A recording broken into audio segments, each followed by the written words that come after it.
C.S. 루이스라는 분이 계세요. 이미 돌아가신 분인데요. 이 시대의 변증가라고 이야기할 수 있는 그런 분입니다. C.S. 루이스는 많은 책을 남겼고요. 그리고 변증이라는 것을 그 주제를 가지고 우리 신앙에 대해서, 기독교 신앙에 대해서 잘 한 시대를 변호한 분입니다. 이미 돌아가신 지가 꽤 되었습니다만 C.S. 루이스가 지은 책이 지금도 많은 사람들에게 도전을 주고 있습니다. 얼마 전에 돌아가신 미국의 팀 켈러라는 목사님이 계세요. 아주 미국 사회에 센세이션을 일으키셨던 그 목사님이십니다. 목회가 다 안 된다는 미국 뉴욕, 그것도 맨하튼 그 지역에다가 이분이 교회를 개척했어요. 그래서 놀라운 그런 교회를 개척해서 한 시대를 또 많은 사람들을 주님께로 인도했는데요. 이분이 그 C.S. 루이스라는 분한테 참 많은 영향을 받으셨더라고요. 그리고 이분도 팀 켈러 목사님도 그 변증에 대한 그런 주제를 가지고 한 시대를 풍미하며 설교했던 것을 볼 수가 있습니다. C.S. 루이스가 이런 영향력을 줬는데요. 참 묵상할 수 있는 주제도 많이 이분이 이야기하셨던 것 같아요. 그 중에 이러한 이야기를, 고난에 대해서 이렇게 이야기하실 부분이 있습니다. 고난이라는 게 뭐냐? 고난은 하나님이 우리의 삶에 가까이 찾아오시는 거다, 그렇게 얘기를 했어요. 그러면서 이분이 고난에 대한 한 이야기를 했는데, 고난이라는 것은 하나님의 스피커다, 이렇게 얘기를 했습니다. 스피커. 보통 때는 하나님께서 잠잠하게 말씀하시는 것 같다는 거죠. 하지만 고난의 때에는 하나님은 더 크게 우리에게 말씀하시는 것 같다. 참 맞는 이야기인 것 같아요. 은혜 받는 성도님들을 이렇게 보면 평상시의 은혜도 있어요. 하지만 고난 때에 주시는 은혜는 더 큰 것 같아요. 고난 때에는 그냥 스쳐도 은혜입니다. 스쳐도. 왜냐하면 우리의 마음이 그렇게 가난해져 있기 때문이죠. 하나님의 은혜가 절실하기 때문이라는 겁니다. 오늘 성경 본문을 보니까요, 예수님과 제자들에게 매우 큰 어려움이 찾아온 것을 볼 수가 있습니다. 마태복음 4장은 예수님께서 바닷가에서 무리를 가르치시고, 이제 아마도 그 비유의 가르치심이 끝난 상황을 이야기합니다. 그리고 오늘 35절 말씀 보니까 이렇게 말씀이 시작됩니다. 그날 저물 때에, 이제 하루의 사역을, 말씀의 풍성한 사역을 마무리하시고 날이 저물었습니다. 그런데 예수님께서는요, 제자들에게 말씀하세요. 우리가 저편으로 건너가자. 이 갈릴리 호수라는 표현도 있고, 오늘 성경에는 이제 바다라고 표현을 합니다. 이게 과연 호수냐 바다냐, 이게 좀 여러 표현이 있기 때문에 왜 이렇게 했을까 생각이 드는데요. 이렇게 한다고 그래요. 고대 사람들은요, 이 건너편이 보이면은 호수고요, 건너편이 안 보이면은 바다라고 그랬다고 그래요. 그러니까 좀 기준이 조금은 좀 모호한 그런 부분이 없잖아 있죠. 그래서 엄밀하게 보면 내륙에 있는 호수라고도 생각할 수 있겠지만, 오늘 성경은 갈릴리 바다가 큰 그런 부분을 보고 기록을 해서 바다라는 표현을 오늘 쓰기도 합니다. 저편으로 건너가자는 거죠. 자, 아니 지금 날이 저물 때라고 그러면, 아니 좀 이제 하루의 일과도 마쳤으니까 이제 가서 좀 쉼을 누릴 때이기도 한데, 예수님은 한 건너편으로 건너가자라고 이야기하신 이유, 이유는 잘 모르겠어요. 그런데 이 제자들은 그 예수님의 말씀에 순종하고 있습니다. 아마도 4장의 예수님의 천국에 대한 비유, 여러 가지 예수님의 주옥 같은 그 생명의 말씀을 들으니까 이제 제자들 마음 가운데 비록 저물 때지만 순종할 수 있는 힘이 말씀 안에 생기지 않았을까, 이렇게도 생각을 해보게 됩니다. 이제 제자들의 순종에 의해서 36절에 보니까요, 그들이 무리를 떠나 예수를 배에 계신 그대로 모시고 가매 다른 배들도 함께 하더니. 자, 예수를 배에 계신 그대로 모시고 갔다. 이건 무슨 표현일까요? 이것을 알기 위해서는 마태복음 4장 1절 2절 말씀들이 좀 필요한데요. 예수님이 바닷가에서 사람들을 가르치기 위해서 한 배를 타고 배에서 약간 떠서 물 위에서 지금 가르치셨어요. 물 위에서. 이 갈릴리 호수의 전형적인 구조라고 봅니다. 이제 갈릴리는요, 이 호수가 좀 이렇게 낮습니다. 해수면보다 좀 낮습니다. 150m에서 한 200m 정도 해수면보다 낮거든요. 이 사해바다는 더 낮죠. 사해바다는 해수면보다 한 400m 가량이 좀 낮아요. 그래서 구조가 이렇게 오목한 약간 깔때기 구조라는 거죠. 그러니까 물이 있는 곳에서 사람들에게 이야기를 하면 이제 낮에는 육지 쪽이 더 따뜻하니까 바다 쪽에서 바람이 이렇게 불어서요, 약간 자연 스피커처럼 그 말이 잘 전달된다고 그래요. 예수님은 아마 그런 지리적인 환경을 이용하셨던 것 같습니다.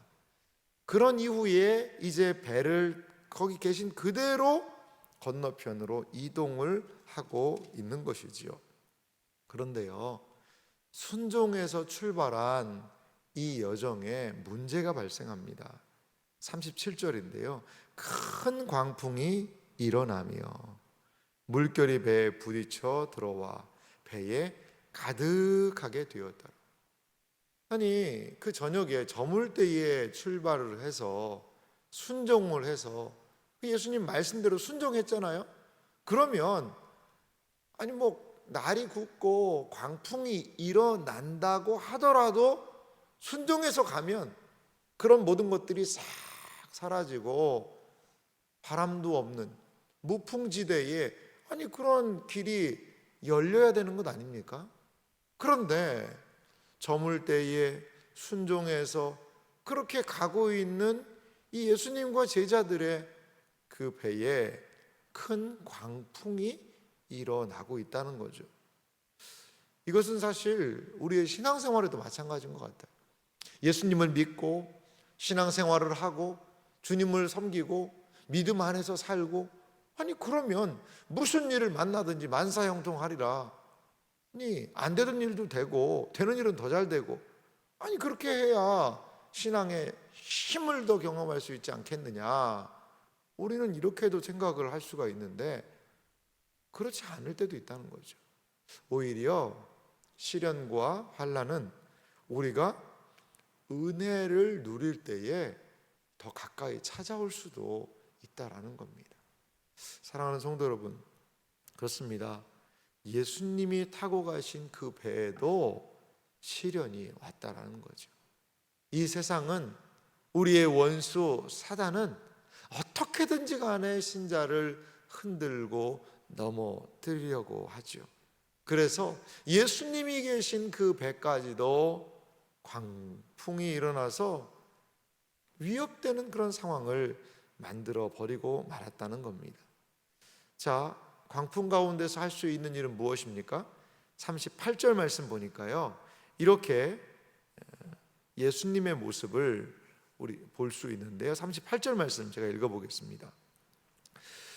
예수께서는 고물에서 베개를 베고 주무시더니 제자들이 깨우며 이르되 선생님이여 우리가 죽게 된 것을 돌보지 아니하시나이까 하니. 이러한 어려운 상황에 예수님은요 고물에서 베개를 베고 주무시다. 이 베개라는 표현이 있는데요, 배를 탈 때 예수님이 거기 잘 주무시려고 집에서 베던 베개를 가지고 타셨나 이런 생각을 할 수 있지만 그런 게 아니고요. 그 배의 구조를 좀 보면 갈릴리 바다에서 원형이 좀 그대로 보존된 배가 좀 발견됐다고 그래요. 근데 봤더니 한 10서너 명 정도 탈 수 있는 그런 배라고 그럽니다. 그래서 그 배를 발견하고 이거를 지저스 보트다 이렇게 이름을 지었다고 그럽니다. 그 배를 발견하고, 그런데 그 배는 어떤 구조냐면 배가 바람이 불고 하면 확 뒤집어질 수가 있잖아요. 그러니까 배에다가요 이제 모래 주머니들을 같이 실는 거죠.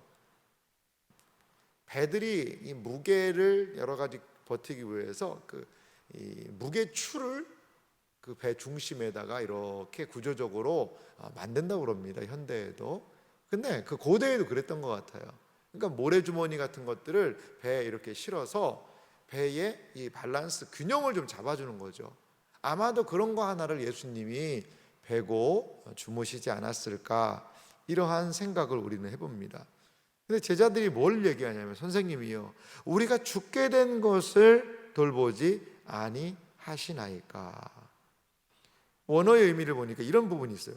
당신에게 이런 우리의 상황이 아무런 관심이 아닙니까? 이러면서 어떻게 보면 이 제자들이요, 예수님을 책망하고 있는 거죠. 그도 그럴 것이 배에 물은 가득합니다. 큰 광풍이 붑니다. 이런 어려운 상황에서 아니 무엇인가 예수님도 좀 할 일을 하셨으면 좋겠다라는 거 아니에요. 예수님 주무시면 어떡하냐 이겁니다. 바가지로 물이라도 푸시고, 아니 그렇게 하셔야지, 당신은 아무런 관심이 없으십니까? 이렇게 제자들은 반문하고 있는 거죠. 사실 이 갈릴리 이 호수 이 지형이요, 이렇게 큰 광풍이라는 것이, 돌풍이라는 게 갑작스럽게 불기도 한다고 그래요. 왜 그러냐면 갈릴리 위쪽이 이제 헐몬산입니다. 헐몬산은 한 3,000m 이상의 고봉이거든요. 근데 갈릴리도 이 해수면보다도 더 낮은 그런 곳이에요. 그러니까 거의 바람이 위에서 불면요 수직으로 강하는 그런 지형이라고 합니다. 그러다 보니까 이 갈릴리 지역에서는요, 갈릴리 이 호수에서는 자주 이러한 현상들이 일어난다고 합니다. 일어난다고 그래요. 예수님은요 39절에 보니까 깨어서 일어나십니다. 일어나세요. 39절에 보니까요, 예수께서 깨어 바람을 꾸짖으시며 바다더러 이르시되 잠잠하라 고요하라 하시니 바람이 그치고 아주 잔잔하여 지더라. 아멘. 예수님께서는요 깨어서요 이 바람을 꾸짖으셨다는 얘기예요. 이 원어의 의미를 보면 꾸짖다라는 그 표현이요, 귀신을 꾸짖다, 귀신을 내쫓을 때, 이 성경 안에 예수님이 꾸짖으신 대상들을 보면요, 베드로의 장모가 열병이 걸렸을 때 그 병을 꾸짖다, 그리고 귀신을 꾸짖다, 이럴 때 쓰여요. 근데 바람과 바다도 꾸짖으시는 거죠. 꾸짖으시는 거예요. 책망하시는 겁니다. 바람, 바다가 무슨 인격이 있을까요? 그것들을 우리는 생각할 수는 없죠. 하지만 여기서 한 가지 알 수 있는 것은 무엇이냐면, 하나님의 아들의 권세가 무엇인가, 그것을 이 성경을 통해서 보여주고 있습니다.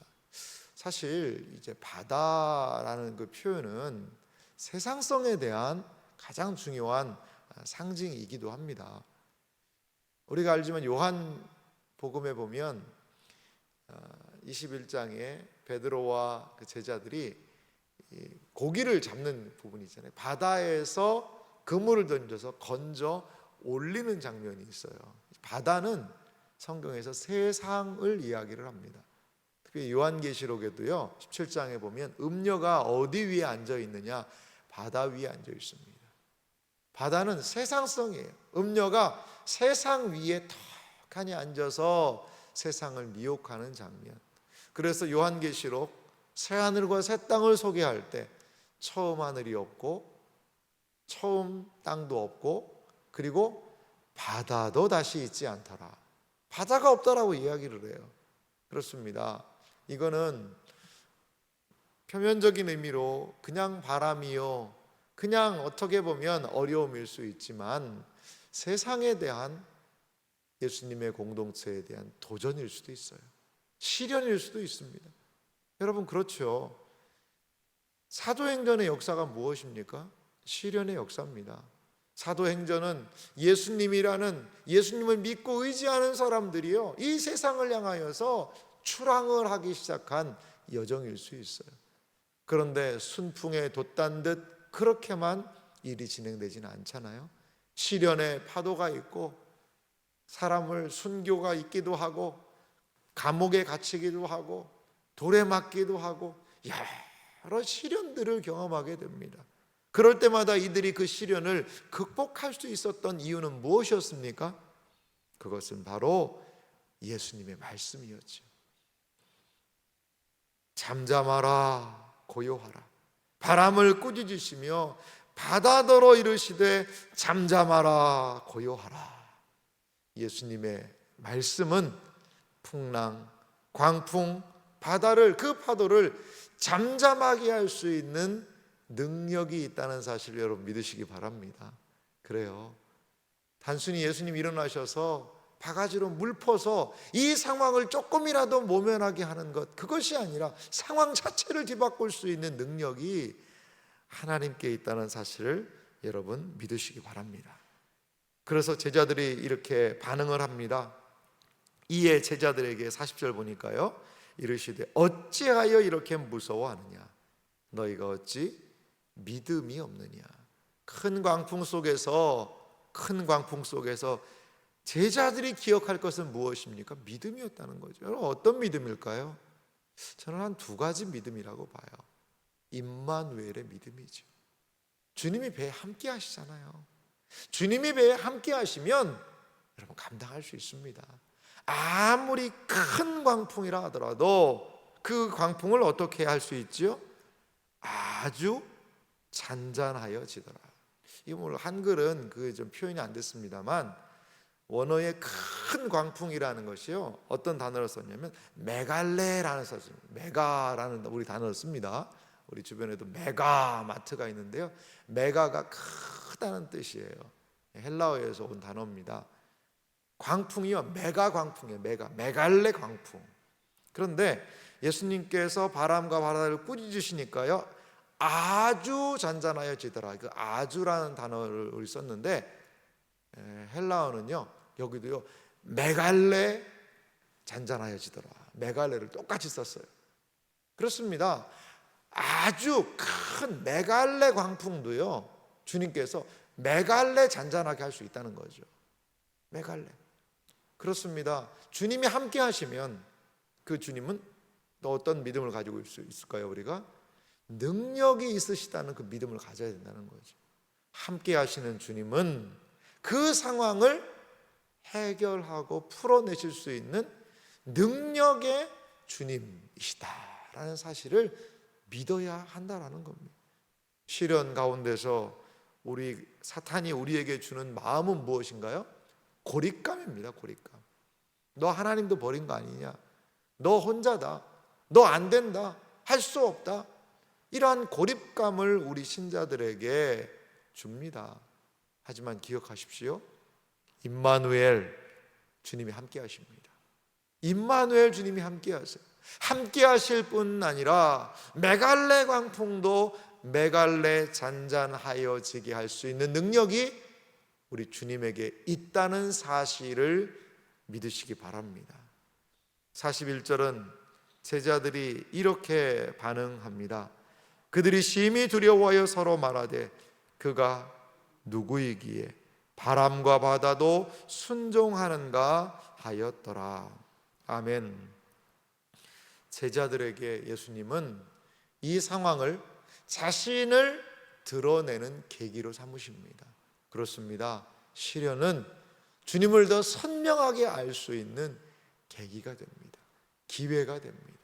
사랑하는 이 새벽을 깨우는 여러분, 오늘 이 새벽도 이 늦겨울에 많은 비가 내리는 그러한 새벽입니다. 이 자리까지 나오는 게 참 쉽지 않죠. 그런데 이 새벽을 깨우며 나온 분들, 메갈레 광풍도 하나님께서 메갈레 잠잠하게 할 수 있는 은혜를 경험할 수 있는 그러한 삶이 되시기를 간절히 소망합니다. 오늘 이 새벽에 이 주님을, 우리와 임마누엘로 함께 하시는 이 주님을 의지하여 기도하고 의지하고 신뢰하는 믿음으로 나아가는 이 새벽 시간이 되시기를 주님의 이름으로 축원합니다.